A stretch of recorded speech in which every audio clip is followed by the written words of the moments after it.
एक छोटे से गांव में रामू नाम का एक किसान अपने इकलौते बेटे सोहन के साथ रहता था।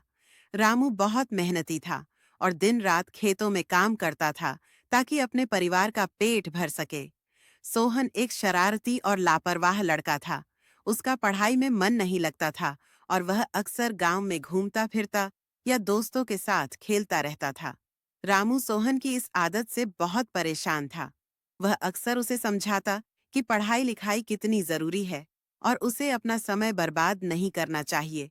लेकिन सोहन पर इन बातों का कोई असर नहीं होता था। वह हमेशा अपने पिता की बातों को अनसुना कर देता था। एक दिन रामू बहुत बीमार पड़ गया।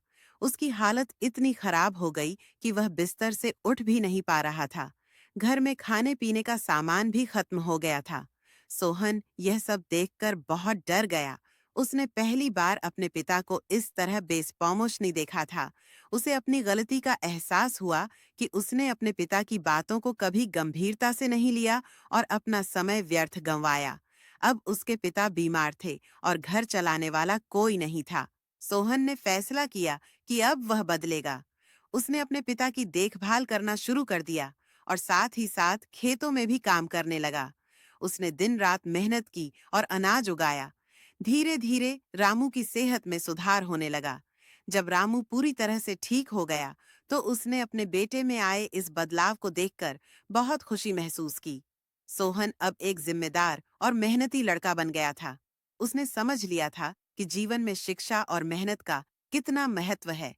इस घटना के बाद पिता और बेटे का रिश्ता और भी मजबूत हो गया। रामू को अपने बेटे पर गर्व था और सोहन ने अपने पिता से जीवन का एक महत्वपूर्ण सबक सीखा था। यह कहानी हमें सिखाती है कि हमें हमेशा अपने माता-पिता की बातों को सुनना और समझना चाहिए और कभी भी अपने समय को व्यर्थ नहीं गंवाना चाहिए।